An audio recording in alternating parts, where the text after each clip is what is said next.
Today we have more information on who the finalists are for the Florida Panthers general manager job. We also have a signing in Pittsburgh. We have some NHL trade rumors concerning teams like the Kings and Red Wings. And could we see a big trade between the Leafs and the Blues? There's a rumor running wild out there right now that we'll discuss coming up next.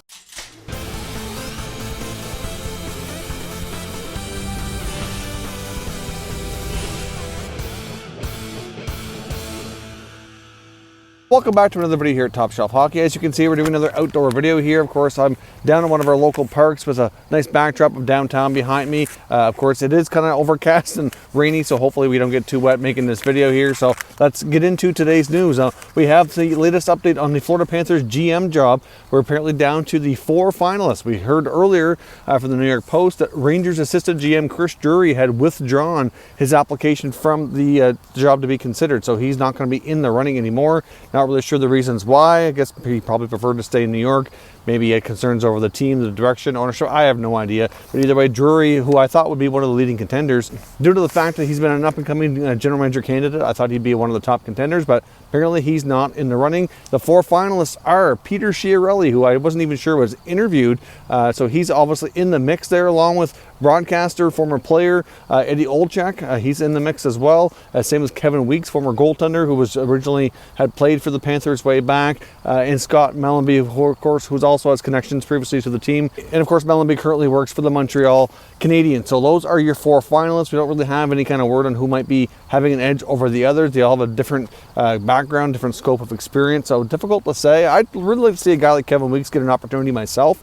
We've seen, obviously Chiarelli have multiple chances here before. Mellanby would be an interesting choice as well. Those are your final candidates for the Panthers GM job. Now, of course, the Pittsburgh Penguins have also signed defenseman Chad Ruhwedel to a 1-year extension. He was already under contract for 1 more year. He was entering the final season of his deal, so they've extended him for 1 additional year at $750K. So league minimum, number 6, number 7 defenseman, gives them some extra depth. Obviously, they value him in that role. It's a cheap salary, works well for both sides. He'll take the extension for the job security and go from there. So a pretty minor signing, but Ruhwedel sticks around in Pittsburgh for at least 1 more season. Now, as I mentioned as well, we're also going to take a look at some NHL trade rumors. We're taking a look at the Los Angeles Kings, who apparently are still considering moving goaltender Jonathan Quick. Of course, Quick's been with the Kings for a long time. Has a lot of success. He still has 3 years left on his deal at $5.8 million. Of course, the Kings are in transition right now. They have the number 2 overall pick in the NHL draft. They have several other picks and one of the greatest, if not the greatest, NHL prospect pool right now.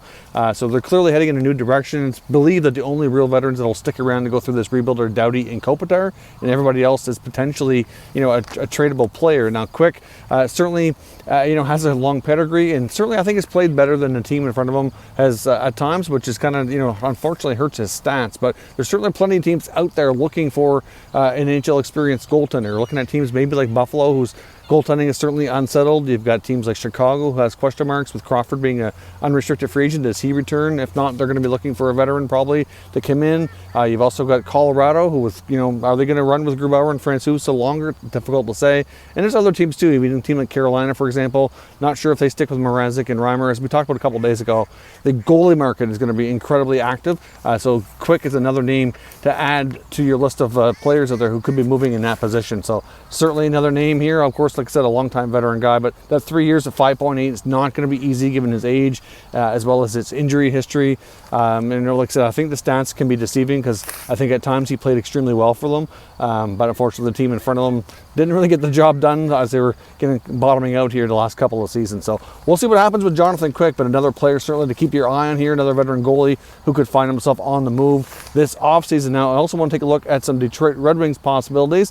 We have had a recent article here in The Athletic examining some potential forwards for them to address their depth at the center position, because clearly that's not something that they have a lot in right now outside of Dylan Larkin. They're kind of weak down the middle. It examines some younger players who wouldn't cost a ton and might be looking for more of an opportunity, as well as a veteran guy who could certainly be looking for a rebound, if you will. And with the young players being a guy like Tyson Jost in Colorado, who certainly hasn't had a ton of playing time, hasn't quite developed the way they were hoping, hasn't really worked into his lineup. I mean, he was drafted with a ton of potential, and I think to a degree that potential is still there. there, but it's unrealized right now, and I would not be shocked to see the Avalanche maybe find him a new home this offseason. They're becoming a pretty deep team, and clearly they don't have a ton of space for him to move up in the lineup. And of course, another one was Alex Kerfoot in Toronto. Now, of course, Kerfoot's a number of players in the Leafs organization that have been mentioned in rumors. So there's probably 3 or 4 other players, including Andreas Janssen as another one, along with Kapanen, who was just traded. They were the top 3 mentioned for quite some time. In Toronto, there's a lot of talk about other moves as well, but Kerfoot's another player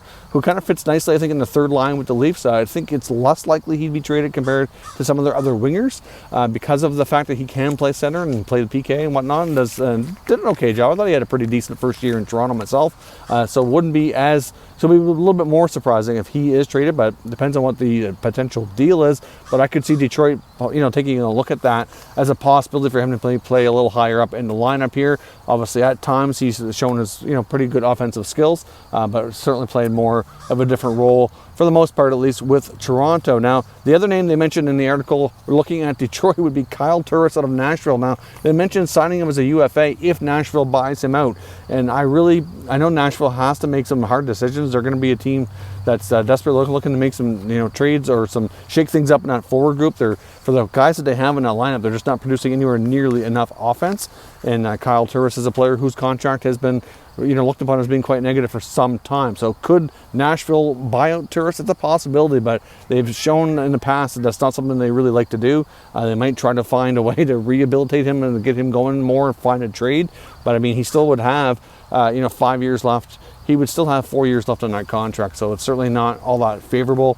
And obviously, that's a lot of money for most teams to choke down. Could Nashville maybe retain some salary? That's a possibility. So wouldn't rule out the possibility of Turris getting a trade this offseason. It's something that Nashville would love to do. Just a matter of finding the right team with the number of cap space to make it happen. Now, Detroit's a team who's not desperate for cap space. They do have a couple other contracts that are not real favorable that they probably would like to unload. Like a Justin Abdelkader or a Franz Nielsen, they might try to find a way to move on from them. Difficult to say, but either way, could Kyle Turris go to Detroit and be helpful? He could probably play more of a role, and he very well could get his career back on track. He just hasn't really worked out in Nashville, and his time in Ottawa was much more productive, and he needs to be able to find that kind of game again. So I could see Detroit having a look at him. Not sure what the asking price would be, but they may not be fond of that contract, as is at least. So Nashville would likely have to add a sweetener, retain some salary if they were going to work out a trade. But if he is bought out and becomes a free agent, I have no doubt he'll be re-signed for a lesser value by a team like Detroit or someone who's lower in the standings who really could take a chance on him in that regard.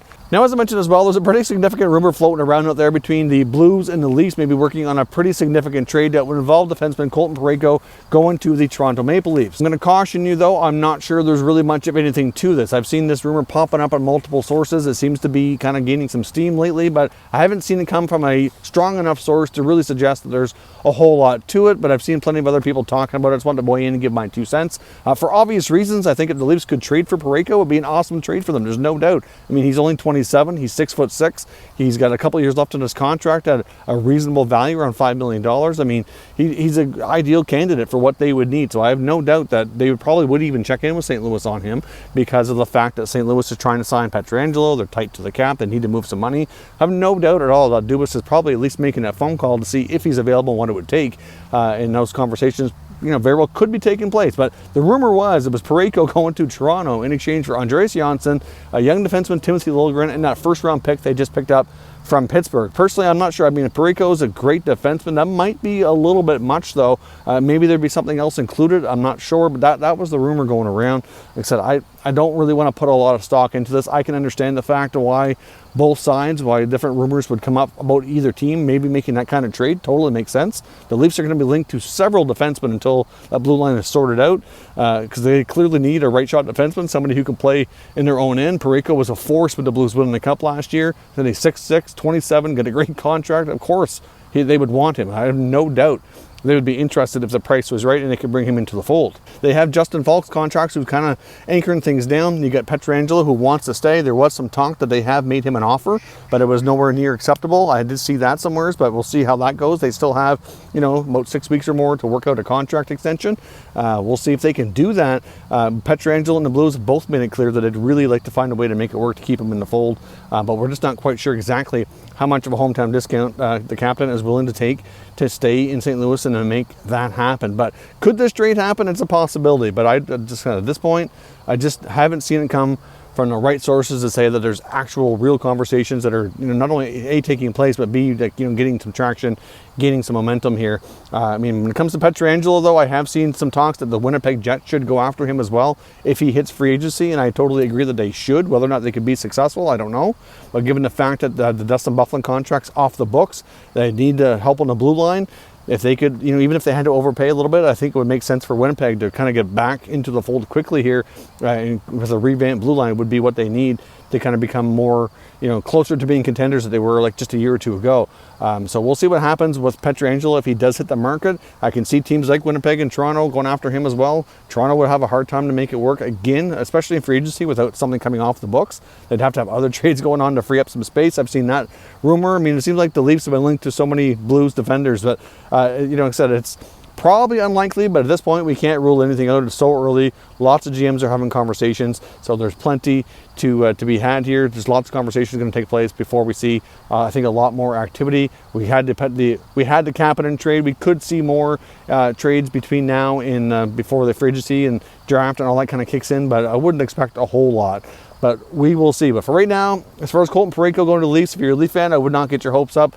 I don't think there's a lot to that, but I can certainly understand they would make the phone call. I think it's more likely they go after a guy like a Josh Manson myself.